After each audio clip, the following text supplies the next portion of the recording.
बिस्मिल्लाहिर्रहमानिर्रहीम। अस्सलाम वालेकुम नाज़रीन, आप यूट्यूब चैनल देख रहे हैं। मैं इमरान खान हूँ। कराची में खौफनाक दहशतगर्दी का एक वाक़या हुआ। पहले ये मीडिया पे रिपोर्ट हो रहा था, लेकिन फिर अचानक से पाकिस्तानी मीडिया पे इसकी कवरेज रोक दी गई। जो इब्तदाई तौर पे ख़बर आई और कुछ देर तक इसके टिकर्स चलते रहे, वो ख़बर ये थी कि कराची में यूनिवर्सिटी रोड पे अचानक से गोलियों की और धमाकों की आवाज़ें सुनाई दी हैं और काफ़ी ज़्यादा धमाके हुए, काफ़ी ज़्यादा गोलियाँ चली हैं। लेकिन फिर उसके बाद बिल्कुल खामोशी हो गई। फिर मीडिया ने इसको रिपोर्ट करना बंद कर दिया। तो इंटरनेशनल मीडिया में हमने देखा कि खबर एक्चुअली है क्या। तो अब तक जो इन्फॉर्मेशन मिली है उसके मुताबिक कराची में यूनिवर्सिटी रोड पे रेंजर्स पे अटैक किया गया दहशतगर्दों की जानिब से, और रेंजर्स ने इस हमले को नाकाम बनाया अब तक की इतला के मुताबिक। लेकिन इसमें जो हमला आवर था, अब ये कहा जा रहा है कि शायद ये खुदकुश हमला आवर था।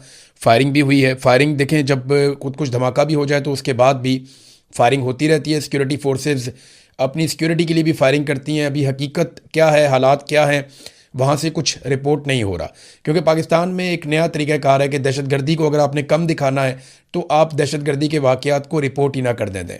दुनिया भर में ऐसा नहीं होता।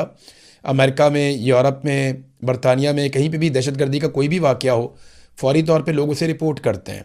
बड़े पैमाने पर वो रिपोर्ट होता है ताकि इस तरह के वाक़यात का सद्देबाब किया जा सके। लेकिन पाकिस्तान में अब नया तरीका ढूंढा गया है कि अगर दहशतगर्दी हो रही है तो आपने दहशतगर्दी को रिपोर्ट नहीं करना। इंडिया में अगर दहशतगर्दी का एक वाक़या होता है तो पूरी दुनिया में रिपोर्ट करते हैं, वो बताते हैं कि इसके पीछे कौन था, फिर वो उसके पीछे भी आते हैं। लेकिन पाकिस्तान के अंदर दहशतगर्दी के वाक़यात होते चले जा रहे हैं और अब हल ये निकाला गया कि आप रिपोर्ट ही ना करें। रोज़ाना की बुनियाद पर बलूचिस्तान में दहशतगर्दी हो रही है, रोज़ाना की बुनियाद पर कबायली इलाकों में दहशतगर्दी हो रही है, रोज़ाना की बुनियाद पर ड्रोन्स आकर लग रहे हैं, लेकिन रिपोर्ट नहीं किया जा रहा, बताया नहीं जा रहा। ये एक हिकमत अमली हो सकती है। देखें ना, अभी एक खबर चलाई गई थी कि आईएसआई ने मोसाद की साजिश को पकड़ लिया स्विट्ज़रलैंड में। यानी देखें ना कितना बड़ा कारनामा है। और ये जो खबर छपी है ये पाकिस्तानी सोर्सेज से ही छपी है। चाहे दुनिया में कहीं पे भी किसी ने छापी है, पाकिस्तानी सोर्सेज से छापी है, जिन्होंने ये दावा किया कि जनाब मोसाद या इसराइल वो आसिम मुनीर को नुकसान पहुंचाना चाहता है। लेकिन पाकिस्तानी सोर्सेज ने एक कहानी सुनाई, जिस तरह माजी में हमेशा एक कहानी बना दी जाती है। तो मोसाद को इन्होंने स्विट्जरलैंड में ज़रूर पकड़ लिया, उनकी साजिश पकड़ ली। यहाँ पाकिस्तान में दहशतगर्दी हो रही है, यहाँ नहीं पकड़ सकते।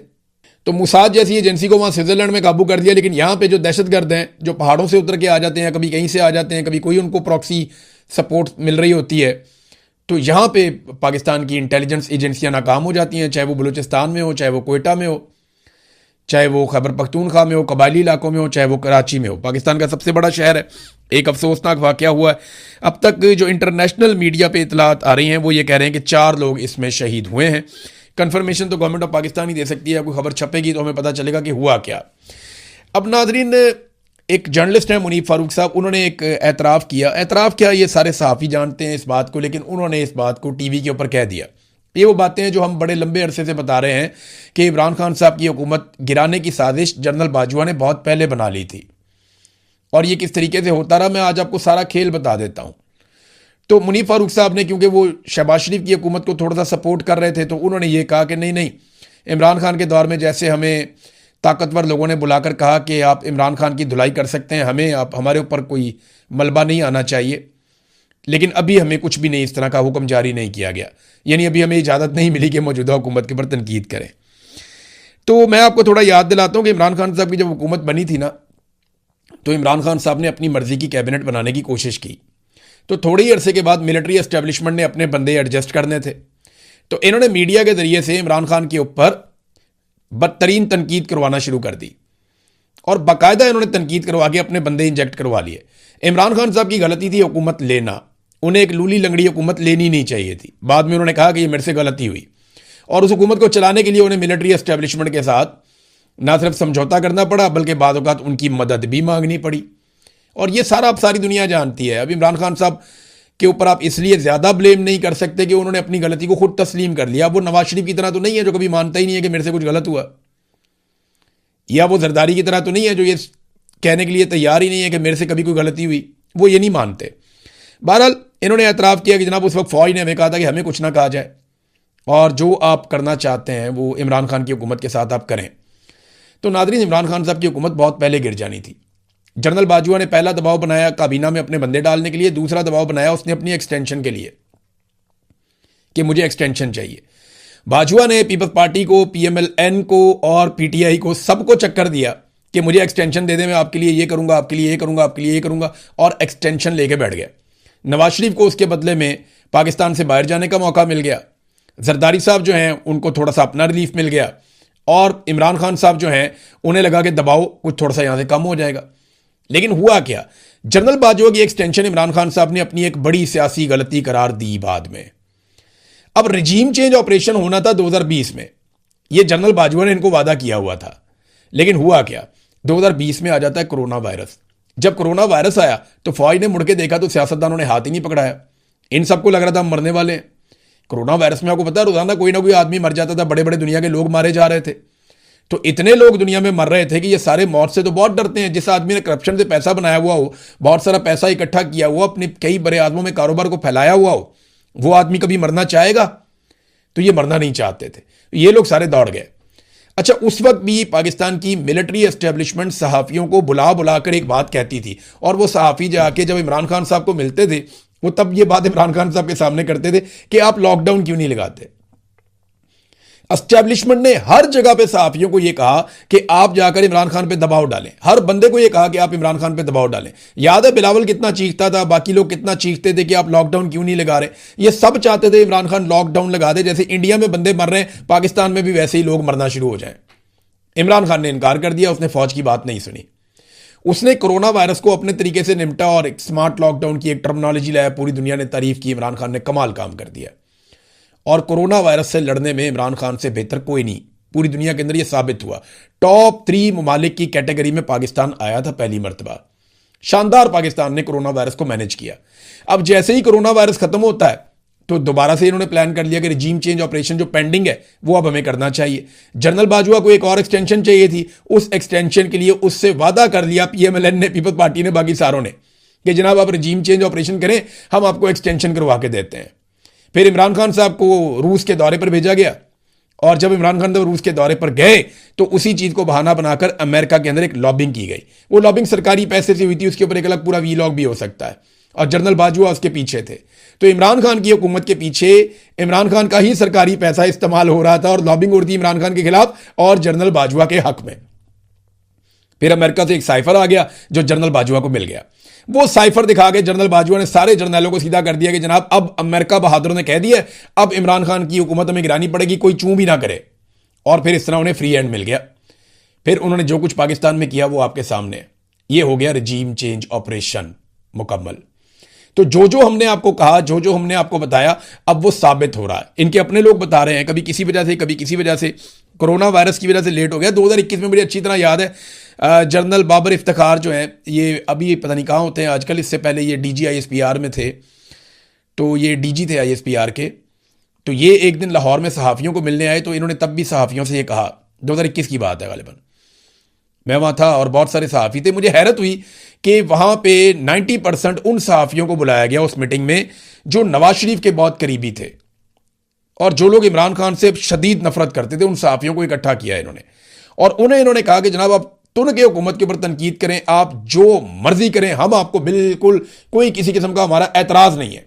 आप दबाएं इमरान खान के ऊपर, एक्सीलेटर पे पाँव रखें, लेकिन हमें आपने बचाना है, हमें आपने बाहर रखना है। ये जो कर रही है हुकूमत कर रही है, ये सारा कुछ उन्होंने इमरान खान के खाते में डाला।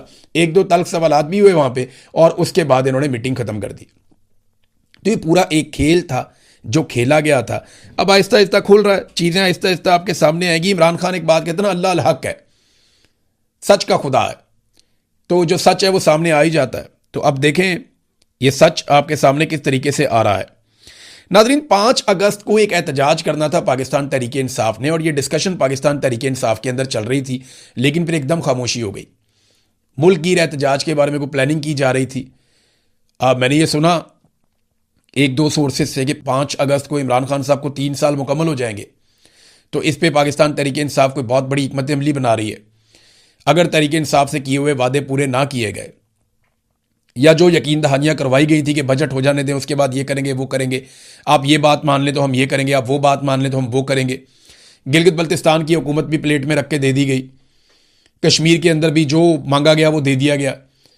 तो अब इमरान खान साहब के हवाले से अगर पाकिस्तान तहरीक इंसाफ के मुतालबात या चीज़ें पूरी नहीं होती तो फिर 5 अगस्त को इन्होंने एक मुल्क गिर बड़े एहतजाज का ऐलान किया था, लेकिन अचानक से बिल्कुल खामोशी हो गई। दो वजूहत हो सकती हैं, या तो पाकिस्तान तहरीक इंसाफ के कोई मामला एस्टेब्लिशमेंट के साथ तय पा गए हैं जिसकी वजह से उन्हें खामोश रहने का कहा गया, वो खामोश हो गए, या फिर उन्हें लगता है कि हमें मिन्नत तरलई करते रहना है और एहतजाज की सियासत नहीं करनी। किसी ने इनको मना कर दिया तो इन्होंने उसके ऊपर बात करना ही बंद कर दिया है कि 5 अगस्त का एहतजाज कैसे होगा, क्यों होगा। देखिए, अगर तो ये एक मोमेंटम बनाकर चलेंगे ना, 1.5 महीना इसके पीछे लगाएंगे, रोजाना की बुनियाद पे बिल्टअप करेंगे और फिर एहतजाज करेंगे, तो फिर बहुत बड़ा एहतजाज होगा। लेकिन अगर यही ये जुलाई के आखिरी हफ्ते में अनाउंस कर रहे होंगे कि 5 अगस्त को हम एहतजाज करने जा रहे हैं, फिर कोई एहतजाज नहीं होगा, फिर उसको डिफ्यूज करना बड़ा आसान होगा मिलिट्री एस्टेब्लिशमेंट के लिए। बहरहाल पाकिस्तान तहरीक इंसाफ ने अभी कोई अनाउंस नहीं किया। इमरान खान साहब और बुशरा बीबी के हवाले से 2 केसेस हैं। एक बुशरा बीबी की फैमिली ने केस किया और एक इमरान खान साहब की बहन अलीमा खानम ने केस किया। ये केस के बारे में मैंने आपको पिछले वीडियो में बताया था। अब ये केस मुकर्रर कर दिया गया है कल के दिन के लिए, पीर के दिन के लिए। 29 जून को इस केस की समाअत होगी और इसकी जो समाअत है वो जस्टिस खादम हुसैन सोमरू करेंगे। और केस मुबशरा खावर मानिका और अलीमा खानम, इन दोनों ने ये केस किए हुए हैं। ये 2 मुकदमात हैं और कैद तन्हाई के खिलाफ ये मुकदमात हैं।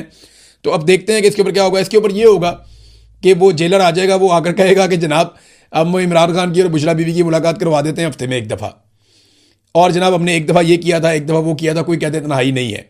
तो ये इस किस्म की आगे कहानियां सुना देंगे। लेकिन याद रखें कि जितने सियासतदान हैं ये सारे याद रखें कि जो एग्जाम्पल सेट हो रही है ना, ये इनके ऊपर भी आएगी। ये जितने मिलिट्री एस्टेब्लिशमेंट के अंदर बंदे बैठे हुए हैं ना, चौड़े होके, इनको लगता है कुछ भी नहीं होना। कल को अगर ये लोग काबू हो गए तो इनके साथ भी यही होगा। कोई इससे बचेगा नहीं। जो नफरत आपने फैला दी है ना, कौम तैयार बैठी हुई है जूतियां हाथ में पकड़ के, और कौम ने छोड़ना किसी को भी नहीं है। ये मैं अच्छी तरह जानता हूं। और एक वक्त आएगा कि आप सारे आगे लग के भाग रहे होंगे।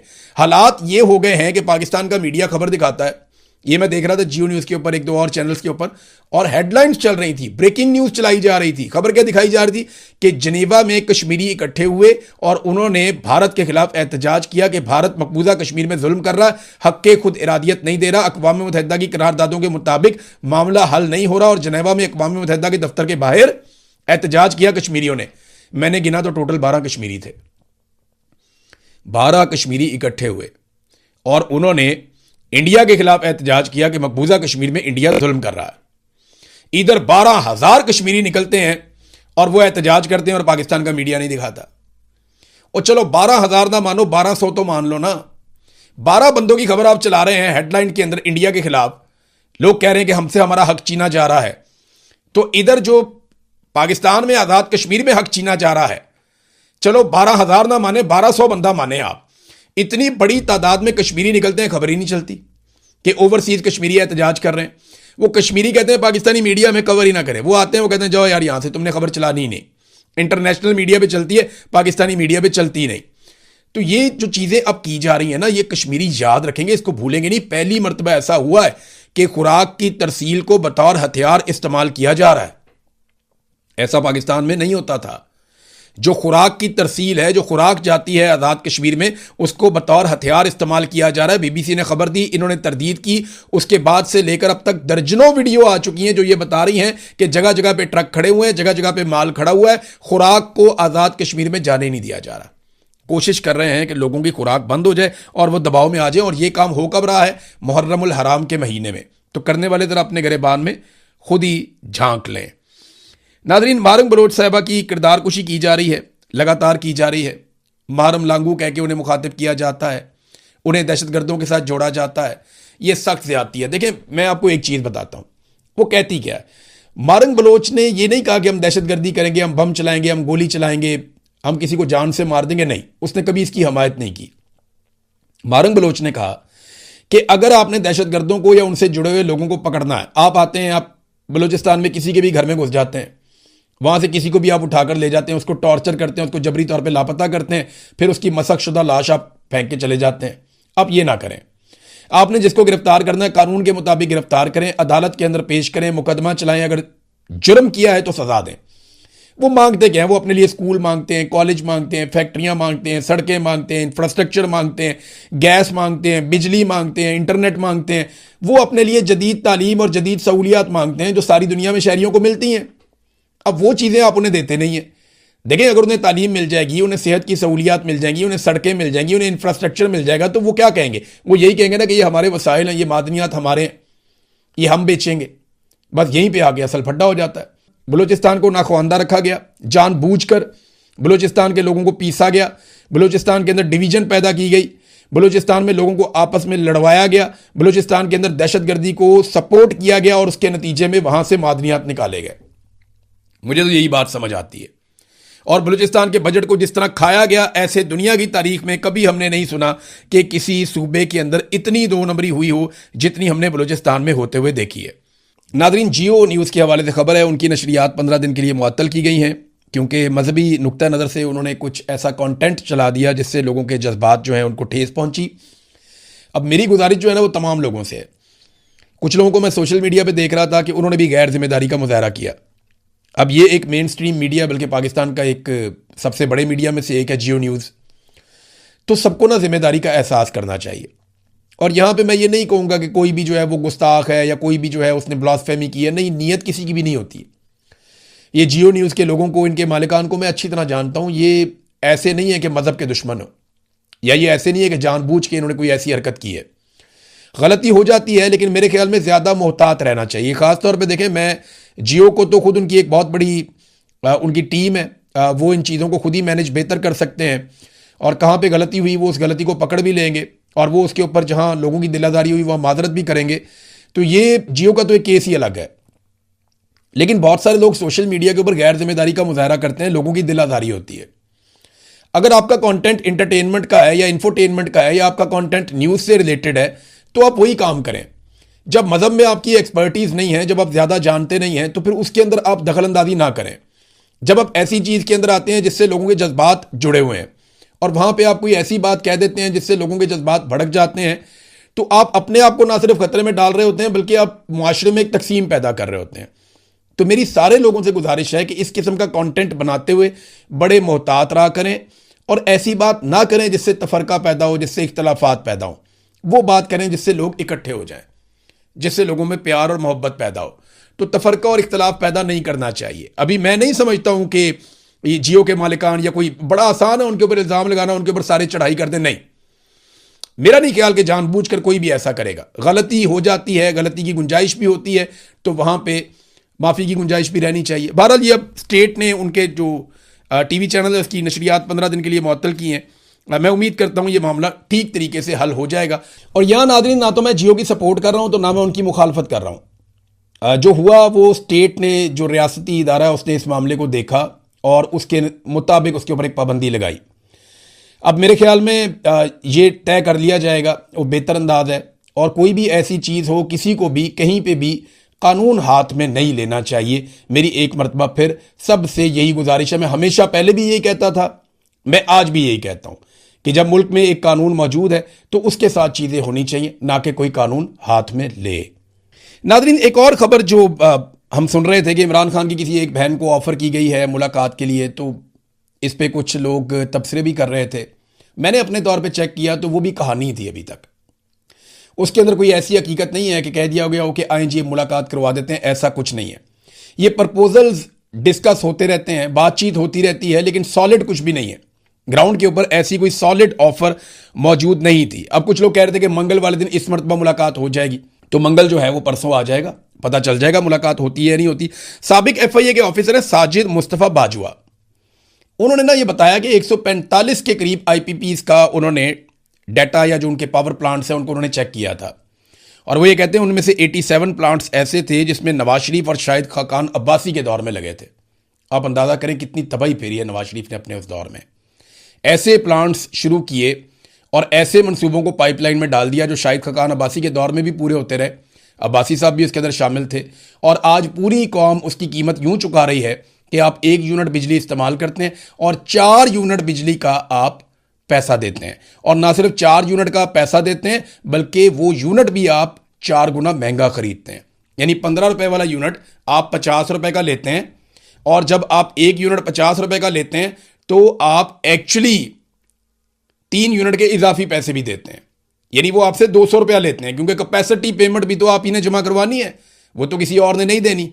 अब तक के लिए इतनी, अपना ख्याल रखिएगा, अपने चैनल का भी। अल्लाह हाफिज़।